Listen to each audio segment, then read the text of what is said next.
Beast Mode time! Ladies and gentlemen, beasts and beastettes, today we are talking about shifting your focus, whether that be conscious or unconscious, because today I certainly had a shift of perspective, and it really made me realize I need to expect more of myself. And I'm Knight Rider. I'm King Beast. I'm the big talker. I'm going, yeah, think big, big goals, this and that. And then I realized, wow, I'm thinking way more small than I realized. So let me tell you what the shift of perspective was. I remember back when I was broke, I thought, man, like $100,000 seemed like so much money. It seemed like this unsurmountable mountain that I would never be able to climb. I remember just thinking to make, I always thought this was funny because my goal when I was broke was to make $50 a day. That's $1,500 per month, which was kind of more or less enough to cover my bills. So that was always my goal, make $50 a day every single day, and that will cover your bills. And I remember thinking to myself, man, if I could ever make $100 a day, that would be so much money. $3,000 a month. At the time, that would more or less, I mean, I've had individual months where I made more than that, like when I was selling cars, but I've never made that over any extended period of time. That would be by far the most money I had ever made in my life if it was on a month-to-month basis. And I just remember thinking, man, $100 a day, $3,000 a month. Of course, now my perspective is a little bit different. But I just realized, man, it's still not nearly as large as it should be. Now, I do want to say, I think it is important and perfectly fine to have two simultaneously opposing feelings about something. I think it is perfectly fine to appreciate something and to have gratitude for something and to even be proud of something, but at the exact same time, be grossly unsatisfied with it and demand more of yourself. So, for those of you who are unfamiliar, I'm currently earning around $250,000 a year. I'm very proud of that because a year ago, I was making like $24,000 a year, if that. So, I'm very proud of what I have accomplished in a very short period of time. I have so much pride in that. I appreciate what that income gives me, the freedom that it gives me to do things like this, among a lot of other things, but this is a perfect example. Although, okay, technically you can make a YouTube channel and be broke, but it's a little bit easier when you don't need to worry about money coming in. You don't need to worry about the bills. You don't need to go to a 9-to-5. It's just easier if you have residual money coming in every single month that you don't have to do any work for. It just comes in. I appreciate that. And for those of you who are not familiar with me, I'm an author and a publisher of books, so my income is residual, right? So I don't have to continue working if I don't want to. Of course, I mean, the residuals can go down or they can go up. I don't really have control over where they go. But nonetheless, my point is, I appreciate it. I am thankful for it. But then I saw this statistic today, and I became grossly unsatisfied as I had an immediate shift of perspective. I guess Stephen Covey would call it a paradigm shift. My paradigm shifted, and I said, whoa, I'm not making nearly as much as I should be making. So what was the statistic? I looked up because I was curious. I'm going, hey, I'm making a lot more money than I've ever made in my entire life. I'm kind of curious where this puts me. Like, am I in the top 1% or 2% or 3% of income earners in America? So as it ends up, I'm roughly around the top 1.5% of income earners in America. In order to get in the top 1%, you need to make around like $320K or something like that. So I'm in the top 1.5%. And I kind of just had this epiphany where I said, hold on a second. 1.5%. That's 1 out of 66. That's shit.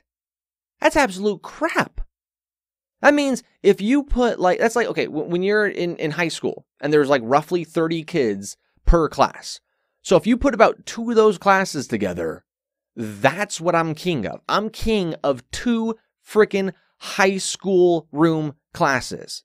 You bring a 3rd class into there, all of a sudden, I'm number 2 now. You bring 20 more classrooms in, and I'm like number 10? What? What? That's what I've accomplished. 1 out of 66?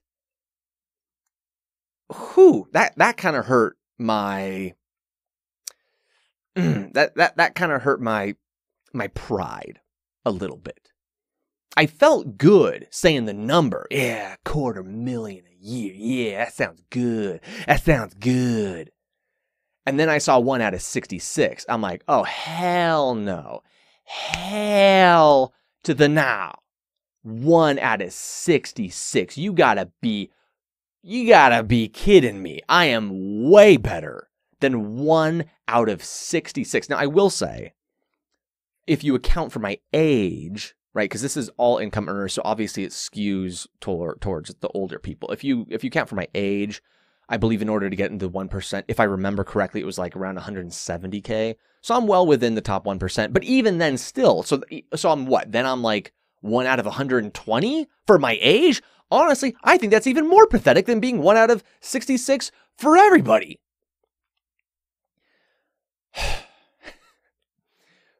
If you were to ask me, so we just take away the money. We just take away what I do for a living, what other people do for a living. We take away, we start fresh. We all move to Mars. Elon Musk takes us to Mars on the Mars Colonial Transporter.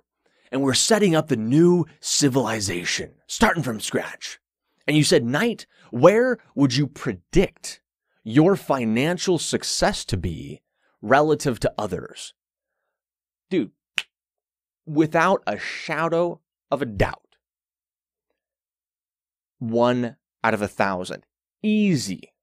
I think that is a conservative number. Meaning, you put me in a group of 1,000 random people, I'll be number 1. I have no doubt in my mind. Hell yeah. Easy. That, like I said, conservative. 1 out of 1,000. With the amount of focus that I have on money, my life is consumed by money. I am obsessed with money. That's all. I don't care. I don't want to be. I'm getting into the point of hyperbole now. It's not all I care about, but it is my number 1 priority. Increasing my financial well-being is my number 1. That is not hyperbole. Is my number 1 priority in life. I want more money. And I want to secure the money that I already have. That's actually why I'm doing YouTube right now. So let's backwards engineer this then. Let's come back to America and say, all right, so you're 1 out of 1,000. That seems reasonable. I think I'm a pretty smart dude, even though my IQ isn't that high, right? It's like 108 or something like that, according to that stupid test I took. So we backwards engineer it. Well, how much do I need to earn to be 1 out of 1,000? Ends up, I need to earn about $1.6 million annually in order to be, that would be the top 1/10 of 1%. Now that sounds like a lot of money at first glance. If you just see, but that's the perspective thing. That's that paradigm shift. If you tell me, Knight, do you think it's possible to earn $1.6 million, say 3 years from now? I'd be like, yeah, probably. I mean, okay, possible, yes. Realistic? No, probably not going to happen. But if you told me, Knight, and I didn't know the numbers, you just said, Knight, 3 years from now, let's go back to the Mars thing, okay? We go to Mars. 1,000 people go to Mars. Or let's say 100,000 people go to Mars. 100,000 people go to Mars. Everybody starts fresh. And you say, Knight, do you think 3 years from now you can be in the top 100? Because that would be 1 out of 1,000. Do you think you can be in the top 100 out of 100,000? Hell yes. I'm confident when I say that. Yes, I can be in the top 100 of 100,000. I can be in the top one of 1,000. I believe I can do that. And if you said, do you think you can do that in the next 3 years on Earth? From where I am now, from where I am today, if you would have asked me, do you think in 3 years you could be in 1 out of 1,000? Yeah, I think I can accomplish that in 3 years. So where's the disconnect? If I think I can be in the top 1 of 1,000, then by definition, shouldn't that mean I think I'm capable of earning 1.6 million annually in 3 years? Will I get there? I don't know. I'm not setting a goal. Okay, I want to make that clear. I'm not saying I'm going to do this. I'm not saying, okay, now I'm going to go do that. I'm not saying that. I'm just trying to get a point across, which is when I saw that statistic, it shifted my paradigm. It made me think in a different way. It made me a little bit more competitive. I said, you're not telling me I'm 1 out of 66. Hell no. I'm way better than 1 out of 66. And by the way, is that conceited? Hell yeah, that's conceited. And you best be conceited too. If you're watching this video, if you want to make more money, you best think you're better than other people, because you're not going to do very well increasing your income if you think you're a loser. If you don't think you're better than other people, how you think you're going to increase your income? Well, I mean, I'm probably in the bottom 20 percentile. Okay. Good luck being poor. Have fun. You want to be better than other people? You want to make more than other people? You best damn have some confidence to back it up. Or else, you really think you're going to take the action necessary to make that jump in income if you don't believe in yourself? So for some of you out there, where if maybe you are in a situation like I used to be, where you were broke, you weren't making that much money, you're making $1,500 a month or less, you're making $2,000, $3,000, $4,000, $5,000, whatever, and you're thinking, man, 100 G's seems like so much money. Dude, it's 1 out of 8. Is that really as good if you are? 12% of a people, 12%, dude! 12% of people in America, over 20 million people in America, earn at least $100,000. You're telling me you can't be one of 20 dang million? What are you wasting your time watching these videos for if you don't think you can be one of 20 million? There's 20 million dang spots. You don't think you can get in there? Come on. 1 of 8. Dude, you're better. If you're watching this video, I can tell you you're better than 1 of 8. Because I can tell you 7 of 8 people ain't watching anything. They're not even thinking about their money.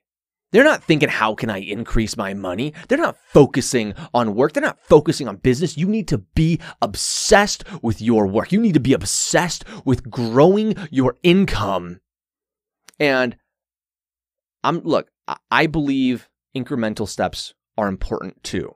If you're broke, you just need to be not broke first. I am thankful. I am happy. That's what I'm saying. Simultaneously, get to 100K first. Get there. Make a little money. Get yourself out of poverty so you don't need to work a stupid 9 to 5. Okay? So you can have some time for yourself. So you can start to gain some confidence in yourself. You can start to eat healthy foods. You can go on a vacation every now and then. You can live in a little bit nicer of a place. Get there first, but stop thinking that that's the end-all be-all of life and that, oh, you're not even capable of getting there. Dude, it's 12% of people who are there. It's not that hard. You are better than 1 out of 8, and if you're not, you better damn start thinking you're better than 1 out of 8. Be great.